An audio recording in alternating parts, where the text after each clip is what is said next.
¡Ay,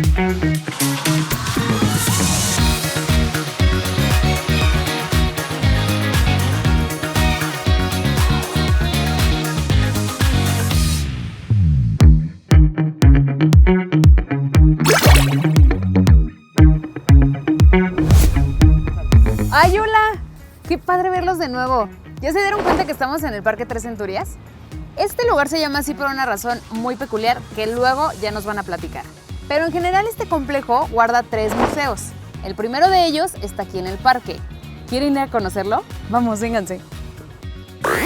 Ubicado en la intersección de la avenida Manuel Gómez Morín y la calle 28 de Agosto, en la ciudad de Aguascalientes, se encuentra la antigua estación del ferrocarril, ahora conocido como el Museo Ferrocarrilero. Es uno de los espacios históricos más importantes del país. Durante su época de mayor actividad, este complejo llegó a emplear a más de 7,000 trabajadores, convirtiéndose en uno de los centros ferroviarios más grandes de América Latina. Aquí no solo se reparaban trenes, prácticamente se reconstruían desde cero. Hola Maui, ¿cómo estás? Hola Angie, muy bien. Bienvenida al Museo Ferrocarrilero. Hoy me encanta que pues ya haber llegado de entrada. Entonces quiero que me platiques por favor pues en qué consiste todo eso, porque pues vemos muchos edificios, no sabemos qué podemos encontrar en cada uno y pues tú eres la experta. Mira, de inicio te digo que en el Museo Ferrocarrilero tenemos 2 edificios. El primero es la antigua estación de ferrocarril, que obviamente ya al decir la antigua estación de ferrocarril pues estamos hablando de muchísima historia. Y segundo tenemos lo que era el reflejo, o más bien lo que albergaba el comercio del ferrocarril, que está acá enfrente, que es el almacén de carga. Aquí la gente llega y puede disfrutar de todo lo que está, bueno, de todo lo que integra el complejo, porque pues hay muchísima historia, hay muchísimos datos culturales, muchos pues incluso partes de los trenes que podemos también aquí ver, que tienen su historia y todo. Y pues quiero que me platiques pues de qué va un poquito más las salas. Mira, de inicio, como tú lo dices, tenemos muchísima historia porque tenemos 3 siglos. Cuando se creó el ferrocarril en Aguascalientes, entonces fue en el 1884 más o menos que empieza a darse la división centro. Nosotros en Aguascalientes fuimos un referente en el tema ferrocarrilero a nivel Latinoamérica. De hecho, nosotros aquí en el ferrocarril éramos los maestros, los ferrocarrileros eran los maestros en cuanto a las actividades. Aquí se ponía el ejemplo de cómo hacer las cosas. Comienza en el 1800 y luego ya para el 1900 explota todo el tema del auge del ferrocarril, el comercio avanza muchísimo. Y ya en el 2000, pues tristemente con la compra o la privatización del ferrocarril, cierra, pero el gobierno retoma todo lo que es las áreas donde se trabajaban, y es lo que ahora conocemos como el complejo Tres Centurias. Por eso se llama así entonces. Ajá, exactamente. Estamos hablando de 100 años en donde pasaron hechos importantes y pues hasta todo esto se le denomina así, el Tres Centurias.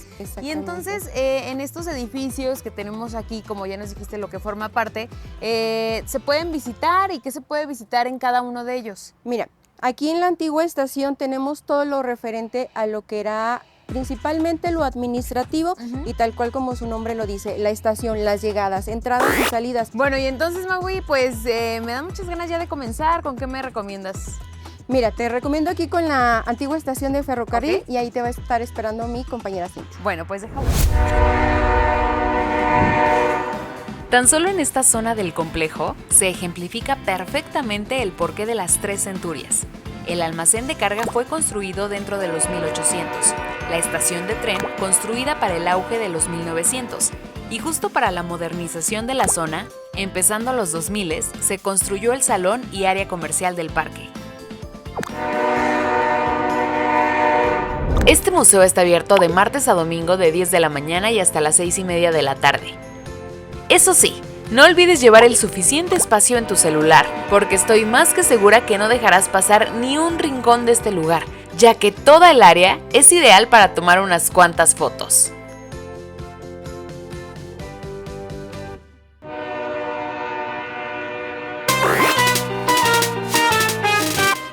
Hola Cintia, ¿cómo estás? Hola Angie. Y bienvenidos todos. ¿Cómo estás? Bienvenidos al Museo Ferrocarrilero. Muy bien, ¿ustedes? También. Estoy súper contenta de que nos empieces a platicar de este complejo tan emblemático en Aguascalientes, que pues ha de tener unas historias.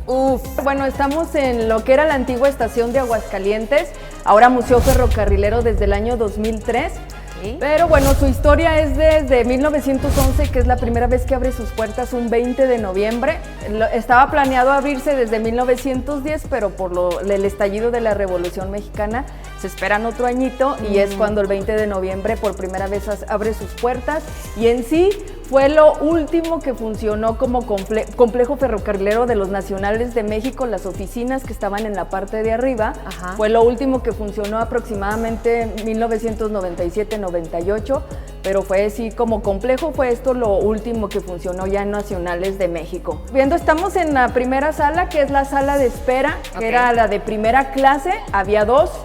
Y esta era la primera, es la de primera clase, y aquí podemos ver en ese tablerito, si pueden ver ustedes, teníamos las llegadas y salida de trenes.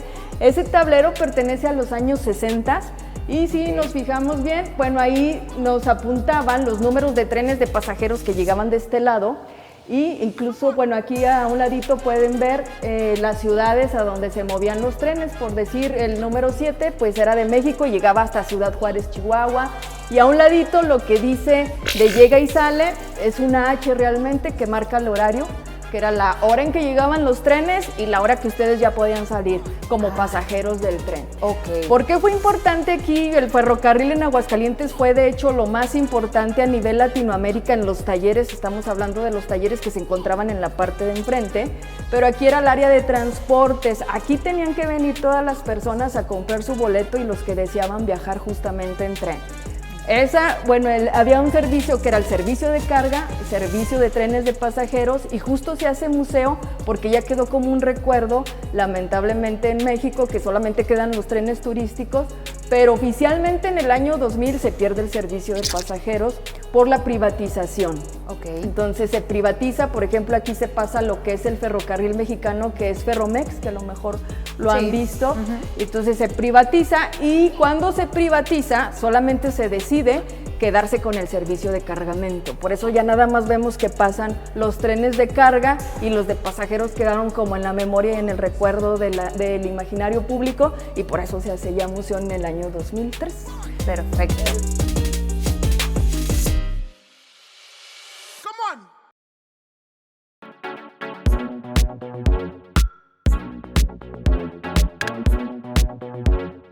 El origen de este lugar se remonta al Porfiriato, 17 años después del comienzo del régimen de Porfirio Díaz. En 1893, con los diseños del ingeniero italiano Guillermo M. Bussó, se daba comienzo a la construcción de la estación, culminando en 1911, mismo año en el que el Porfiriato dejaba de regir al país. Los 832.592 metros cuadrados de la Hacienda del Ojo Caliente, ubicada en Aguascalientes, no fueron elegidos al azar. Su ubicación estratégica permitía conectar el norte, el centro y el occidente del país. Sin embargo, más allá de sus diseños y ubicación, este complejo no se entendería sin la participación de miles de trabajadores mexicanos, quienes con su esfuerzo, conocimiento y dedicación dieron vida a uno de los centros ferroviarios más importantes de México. Durante décadas, no solo repararon trenes, sino que formaron parte del desarrollo industrial del país, trabajando con vagones utilizados por figuras importantes, incluyendo aquellos similares a los que transportaban a mandatarios como el propio Porfirio Díaz y otros funcionarios de distintas épocas. Con el paso del tiempo, tras la modernización y privatización del sistema ferroviario, hecha por Ernesto Zedillo, hacia finales de la década de 1990, este gigante industrial dejó de operar. Posteriormente, en 2003, fue renovado por el arquitecto José Luis García Rubalcaba, para dar paso a lo que hoy se conoce como el Museo Ferrocarrilero. Puedo enseñar, por ejemplo, una fotografía aquí emblemática que tenemos de uno de los maquinistas más famosos de Aguascalientes. Fueron varios, pero este es uno de ellos, que es justo don Cornelio Cerecero Terán. A él le decían el elegante. Ahí está con algunos oficiales del ferrocarril. Y todavía estamos hablando en las fotografías, si se fijan, en las máquinas de vapor. Y ese maquinista le decían justo el elegante porque siempre andaba de etiqueta. Claro. O sea, por debajo traía su uniforme y aparte por su manera de hablar, que era como muy elegante, a todo le agregaba la palabra elegantemente. Okay. Entonces era como muy bien hablado y demás. Aparte decían que traía sus guantes, un bastón de oro. Wow. Entonces por eso se le decía Cornelio Cerecero Terán, el maquinista Lele. Y de este lado, Angie, tenemos también una fotografía de la emblemática máquina 40 o alma mexicana. Tenemos una réplica en la parte de enfrente. Pero bueno, viene siendo una réplica. La importancia de esta máquina es que se construyó en su totalidad en los talleres de aquí en Aguascalientes y salió en 1903 ya construida, y en la fotografía aparecen todas las personas que ayudaron en la construcción de la máquina. Fue la primera que se construyó en su totalidad aquí en Aguascalientes y fue por un motivo. Anteriormente no se llamaba Nacionales de México, por eso es la NDM que ven como en la mayoría de las máquinas del complejo, es Nacionales de México. Pero anteriormente el servicio estaba totalmente autorizado o dirigido por los norteamericanos. Entonces era también después el Ferrocarril Central Mexicano, pero antes de que eso sucediera se van a huelga los norteamericanos porque no permitían la llegada de mexicanos a grandes puestos. Sí había mexicanos, pero no tenían como las oportunidades como los norteamericanos. Deciden los norteamericanos, para no darle oportunidad a los mexicanos, irse a huelga, y en esas huelgas aprovechan ellos a capacitarse. Y pues demuestran con esta máquina que eran capaces de construir una máquina y que podían hacerse ellos cargo del servicio de México. Aquí en México, los propios mexicanos. Claro. Por eso queda como emblema la máquina 40. Todo lo que ves por aquí, escritorios, lo que ve la gente cuando viene aquí a visitarnos, los relojes, estas eran las maletas. Claro. Aquí podemos hacer un comparativo, por ejemplo, cuando tenemos las visitas con las escuelas, pues lo importante es hacer el comparativo de cómo ellos ven ahorita las maletas con las que viajan ellos a la playa como eran anteriormente, los famosos carritos estos oficiales, donde dejaban aquí las personas, depositaban su maletita, lo sacaban de este lado, aquí te estaban esperando ya los trenes de pasajeros, y evidentemente todo esto era un mundo de gente, ¿no? Aquí ni siquiera en la estación cabías, ¿no? Entonces aquí era la famosa taquilla en sus inicios. Se fue moviendo como con el paso del tiempo, pero originalmente aquí estaba situado. Incluso se puede ver por ahí una fotografía de 1927 y ahí podemos comparar un poco con lo que está ahí. Si se fijan, pues es la puerta de acá. Las bancas, la escalera sí cambia porque esa escalera pues era cuando ya se decidió hacer museo.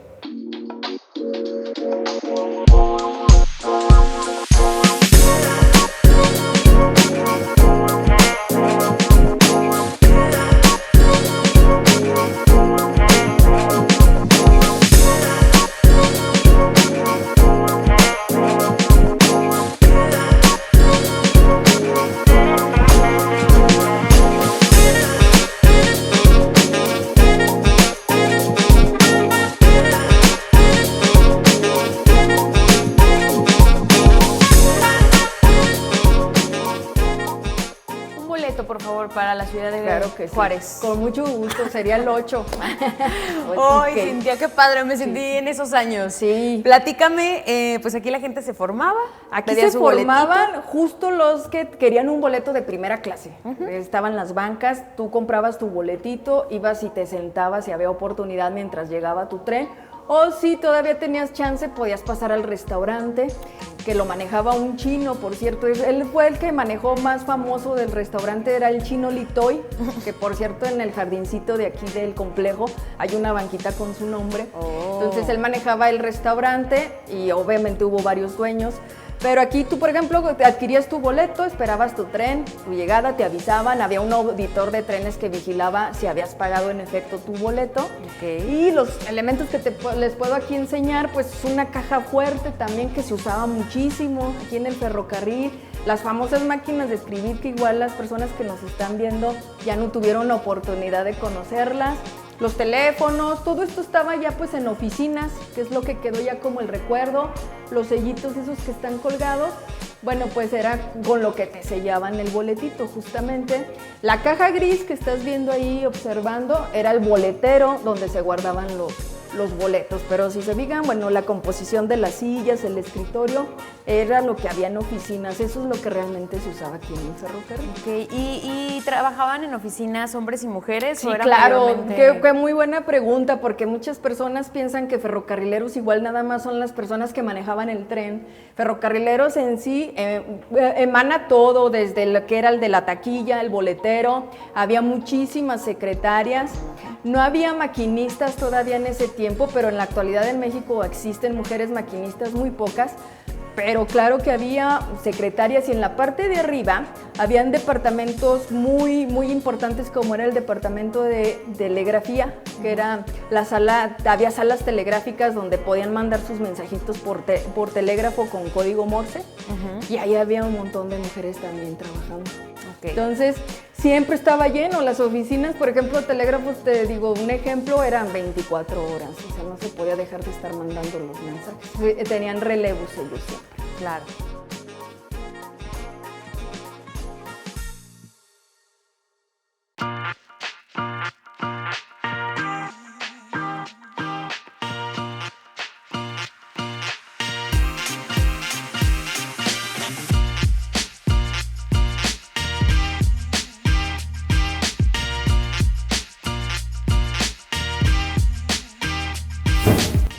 Oye, Cintia, y pues ahora, ¿en qué parte de la sala nos encontramos? Mira, Angie, aquí nos encontramos en lo que era la sala de segunda clase, o sea, los que querían adquirir su boleto de segunda se formaban de este lado para la taquilla y aquí esperaban su tren. En los inicios se decía que tenían incluso un muro divisorio donde no se podían como mezclar las clases, evidentemente eso con el tiempo se quitó, porque era como muy clasista el asunto, entonces se quita.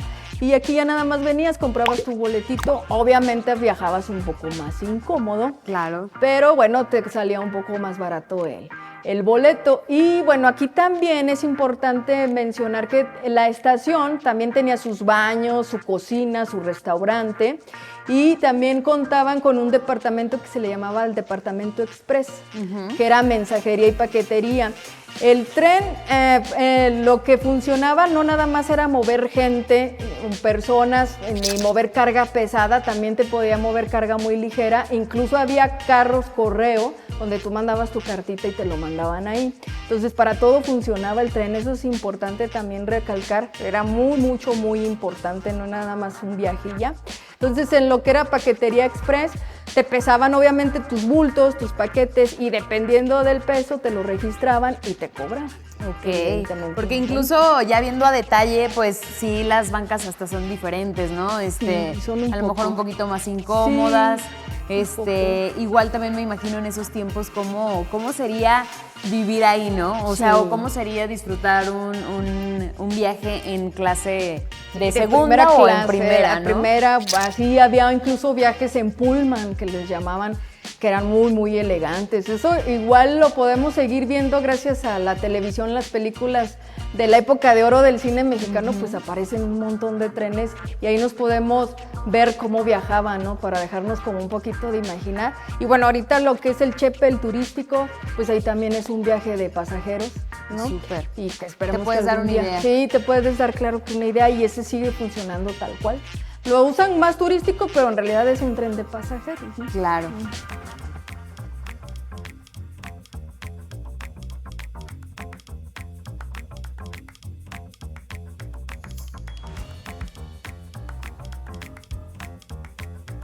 Oye, ¿y qué más? ¿Qué más detalles tenemos en esta sala? Bueno, aquí nos encontramos entre los famosos silbatos de vapor, de la época gloriosa del vapor, que incluso aquí un personaje también muy famoso de Aguascalientes que le decían el Trianero, también era ferrocarrilero, él estaba en el departamento de carpintería y hacía poemas, incluso ahí hay una mampara con Adiós al vapor, Sí. él la escribió. Era de aquí de Aguascalientes originario y pues para los ferrocarrileros y para muchas personas pues lo más glorioso fue esa época justo de las máquinas, ¿no? De lo atractivo. Obviamente las de ahora son mucho más ágiles y demás, pero pues eso es lo que también se añora. Entonces tenemos los famosos silbatos que llevaban las máquinas de vapor justo que marcaban el sonido en la pasada y llegada de los trenes. Claro. Y por acá tenemos algunas lámparas de señales que de hecho el nombre correcto es indicadores. Estas van en lo que era hasta la parte final del tren, iba un carrito que se llamaba cabús amarillo, generalmente era amarillo, y ahí van los garroteros también en el mirador viendo todos los imperfectos y colgaban ellos las lamparitas al final. Okay. Aquí nos faltan obviamente las luces, pero para que se den una idea tenemos también la máquina aquí afuera, la 2708, que trae ese tipo de lámparas de señales. El adiós de la máquina de vapor, Francisco López Medrano. Entre 1957 y 1960, en todo el norte del país se eliminaban las locomotoras de vapor. En Aguascalientes se decía, el caballo de vapor se muere. El adiós de la máquina de vapor. Entre lágrimas y gozo, bordaste las ilusiones por tu rodar majestuoso. De varias generaciones, en mi lecho te soñaba. Caminar con gallardía, porque contigo ganaba el maná de cada día.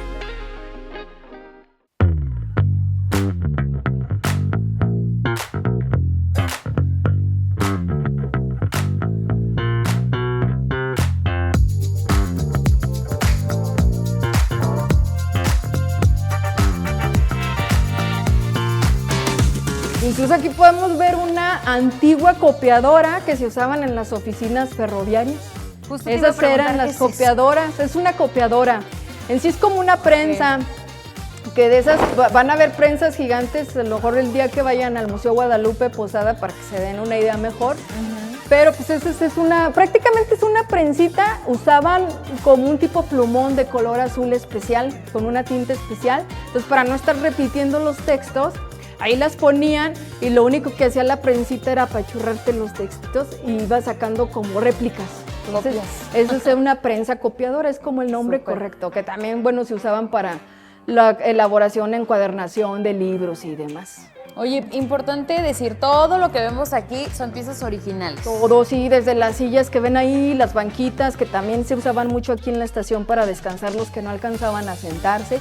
Obviamente con el paso del tiempo, esto cerró, lo primero que cerró fue en el 94 los talleres, que es la parte de allá enfrente. Y esto fue lo último porque siguieron utilizando las oficinas. Y hagan de cuenta que arriba estaba también las oficinas que ahora podemos llamar capital humano y demás. Las pagadurías también estaba aquí, una de las pagadurías, los baños y demás. Pero como seguía funcionando, pues era ahora sí que aquí lo administrativo, digamos, le podemos llamar así. Pero oficialmente tren de pasajeros como tal, dejó de funcionar en todo México el 1 de enero del año 2000.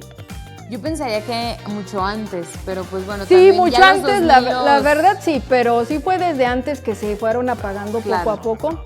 Y por la privatización más que nada, pero ya oficialmente registrado fue en el año 2000. Acá arriba ya nada más son oficinas, ¿verdad? Actualmente. Sí, son las oficinas del museo. Ok.